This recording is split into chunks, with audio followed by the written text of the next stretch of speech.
Hello here, Stephan from CanadianGameDevs.com. This isn't our usual show, but instead an interview, the first of many we hope to put into your podcast feed in the near future. These will be standalone episodes, hopefully bi-weekly, or whenever we get around to them, so if you want to get them as soon as they release, be sure to subscribe. In this interview, I speak to Michael Long from Foolish Mortals, an indie game studio from Saskatoon, Saskatchewan, the only non-mobile game studio in the city. Their latest game, Radio General, released on Steam at the beginning of April amidst the COVID-19 global pandemic. So we talked about what that was like, as well as where the inspiration for their World War II strategy simulation game with extensive voice controls came from, as well as all the background research they did to keep the project historically accurate, and we also talk about the game development scene in Saskatchewan. Thanks for tuning in, and I hope you enjoy listening to this interview as much as I did having it. Thank you so much for taking the time. It must be a lot trying to ship a game in the middle of a global pandemic. Well, it's definitely a lot of work. The pandemic part actually doesn't change too much of what I do since I work from home anyway. Mm-hmm. It's just I see less people in the evenings. In Radio General, you are in command. Strategize your mission. Radio in your orders and organize your units in unique operations. Charlie Company, come in, Charlie Company. Charlie here. Artillery firing at... Listening to your voice commands, units will respond directly to your transmissions. Heavy artillery coming in Sector 7.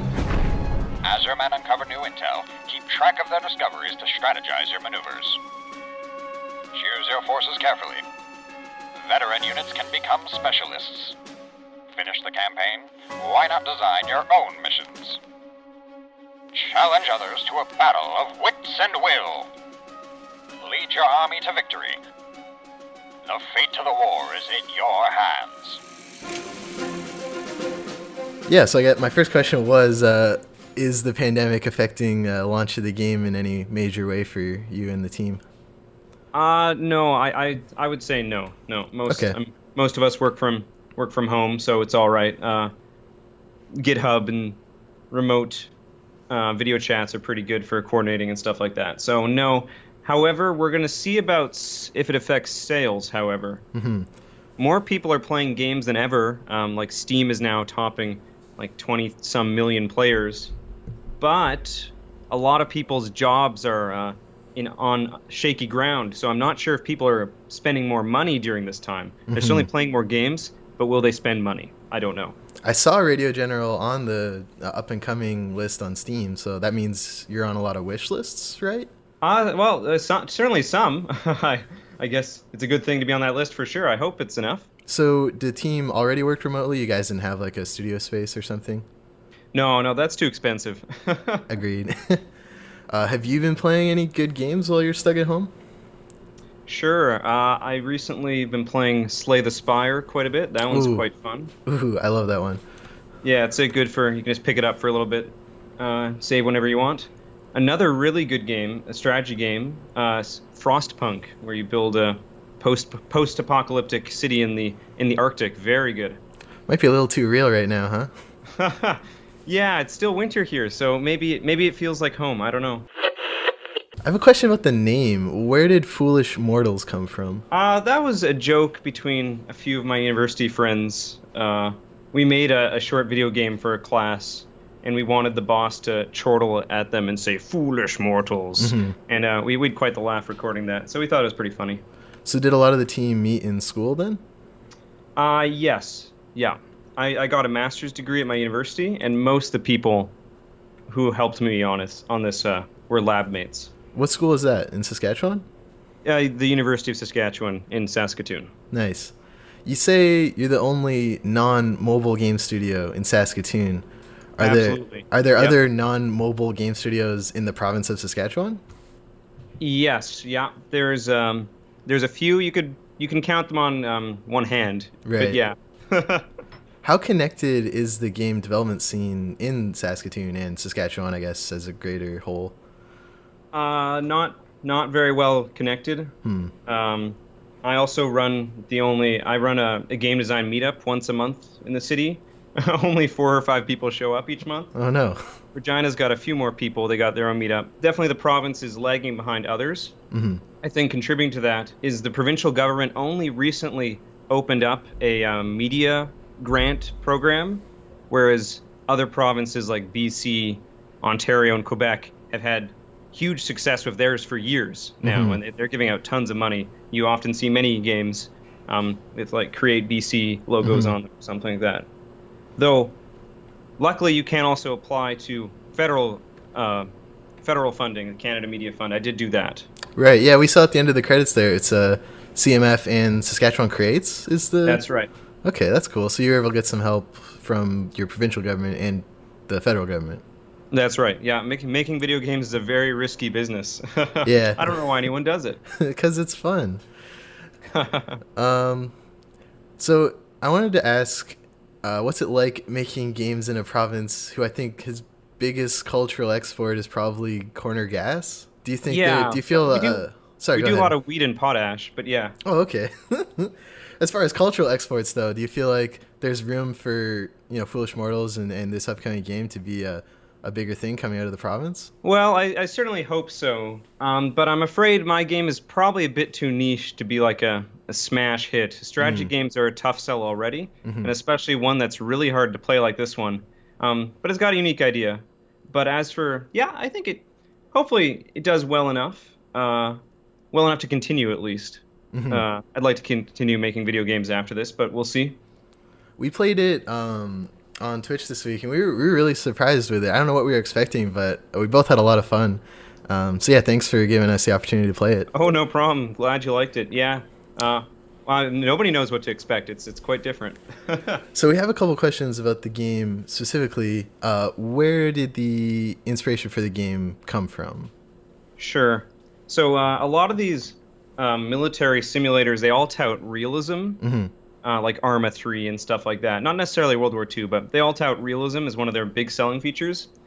But upon analyzing that, you realize that no RTS or military sim is actually that realistic, especially strategy games, since you're normally this omniscient eye floating around the sky, and you give an order and your guys instantly obey and you see everything perfectly. So it kind of came from that idea of, like, again, the general isn't some omniscient dude in the sky. He actually doesn't know what's going on. He's really far away. And also it came from the idea of, I wanted to make an RTS game. I love RTSs, real-time strategy.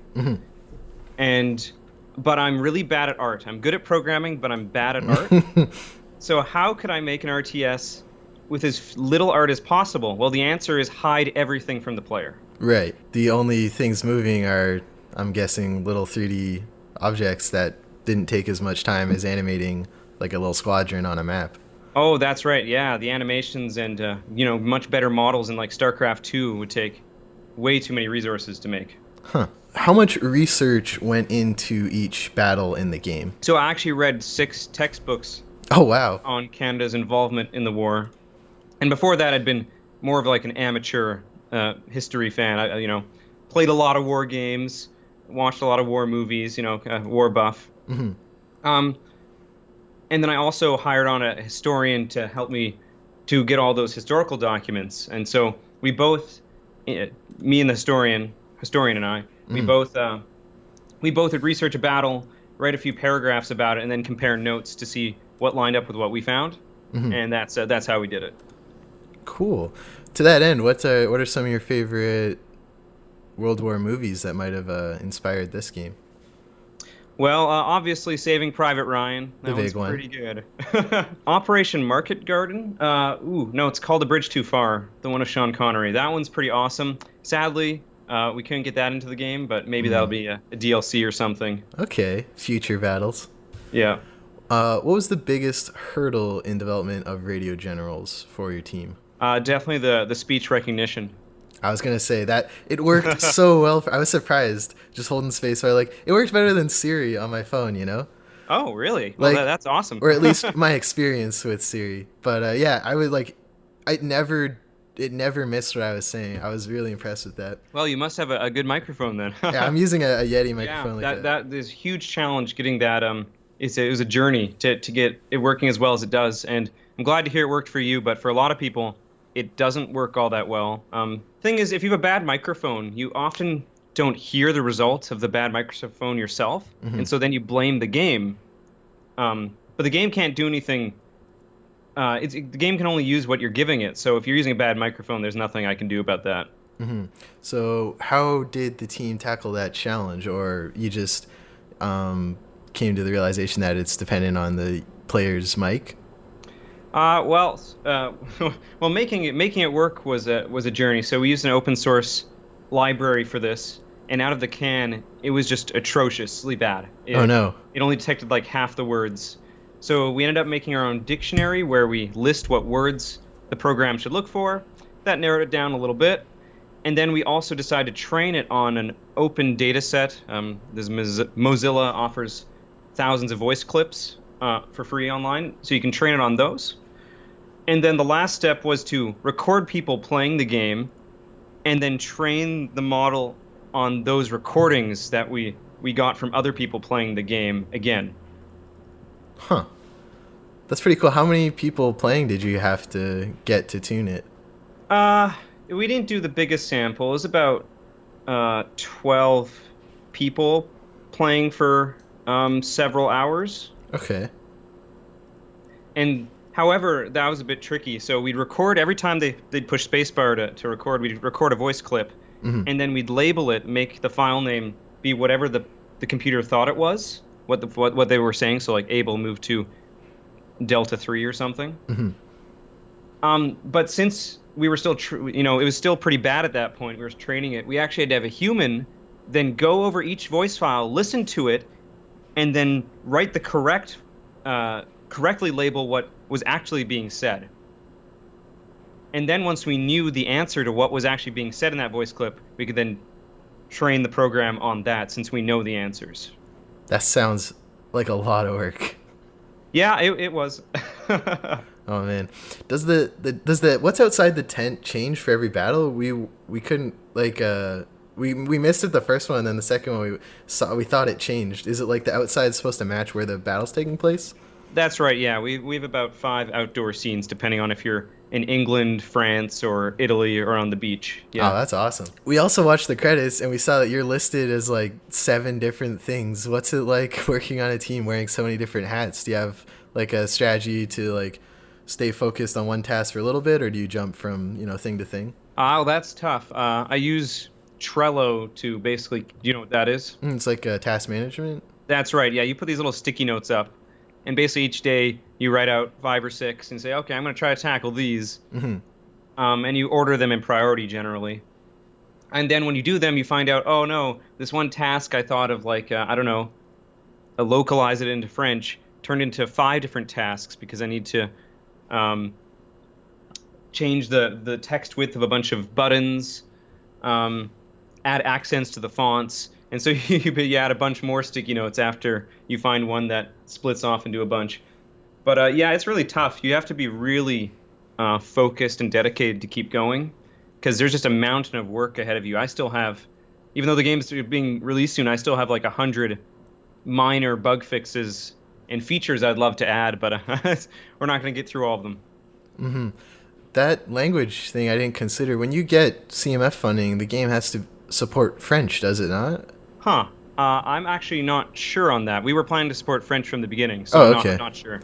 I've only talked to a couple other studios who did it, and they had to have like French as part of their one of their deliverables. So I was just wondering if that's something you guys had to do as well. That sounds right. Okay, cool. Is there any other languages you're trying to get in, or I assume each language you add is a mountain of work? Yeah, so we're only doing English voice acting because you're controlling the Canadian Army, so we can assume most of them speak English, though some of them would have spoke French, of course. But we do have subtitles and interface for German, Russian, simplified Chinese, Spanish, and of course French. Oh man, that's a lot. Yeah, it's less work than you think. The way you handle localization is you have a bunch of CSVs or Excel files basically, and you've a column for each language. So when it asks for, well, what should this button say, it then looks in the right language column for what it should be displaying. What's one thing you wish you knew at the start of your career making games that you now know today? Avoid 3D. Okay. Why do you say that? Oh, there's a reason a lot of indie devs stick to 2D. 3D is just like that extra dimension is 1,000% more work, especially when I'm not very good at art, so trying to use Blender is a real struggle, that's for sure. Did you do a lot of the 3D models in the game? No, I didn't. Okay. Yeah, so that's a good thing. It would be bad. Avoid 3D if possible. Yeah, it's a lot of work, and if you don't have to do it, don't. Because again, even like anybody can use paint.net or whatever to make a simple 2D image, whereas it actually takes like 10 hours of training to do anything in Blender, and it will still be terrible. Did you and the team have any sense or any feeling of sort of or goals with sort of respecting the source material for this game? And you know millions of people died, and a lot of their descendants still might be someone who picks up this game. Was that did you guys have like guidelines or a goal for how you would use this source material and implement it into the game? Yeah, that's definitely a touchy issue, of course. We wanted to be very respectful about it, and so everything we use is in Korea is a public domain. It's all taken by the government. Library and Archives Canada provided all the video and photos, and they actually even have letters up there. And there's these letters of soldiers sent home to their families, and often they died. And so we were considering including these letters, but we just couldn't find a tasteful way to fit that in. So instead, sometimes throughout the game, we have you probably, I don't know if you've noticed, but we have you write your own little letter to a fictional family of a soldier who died. And we kept it all fictional because we don't want to include any names or anything. But we felt it was important to do that because a lot of war games reduce your troops to just numbers, faceless numbers. And so, we lost 1,000 people in this battle, whatever. Whereas in this game, they are faceless, right? You never see them, but you talk to some guys. But then after the battle, we want to try to punch you in the stomach saying, hey, if you did poorly, you actually got a bunch of these people killed, and it's your fault. But you'll never see them, and you got to keep going. So we want people to feel uncomfortable at some point. And maybe if you play through the entire game, we actually list all the fake people that died throughout your campaign. And that scroll can take a while. So hopefully you feel uncomfortable during those moments. I feel that games shouldn't always be they should be fun, but they shouldn't shy away from making you deal with serious subjects too. Like books and movies deal with death and stuff as well. That reminds me of the opening of Battlefield 1 where you're like, I don't know if you played it, but Yeah, that was awesome. Yeah, that's what I was thinking when you said that. I don't know if any of those names are real or not. I didn't actually check, but it felt similar to what you're saying about that paying respect to it. Yeah. That's all the questions we had from our Discord, and is there anything else that you want people to know about Foolish Mortals, Radio Generals, the game dev scene in Saskatchewan? Well, not too much, I guess. Hopefully people staying home from the plague will play some games, and hopefully Radio Generals is one of them. April 9th, right? On Steam? April 9th.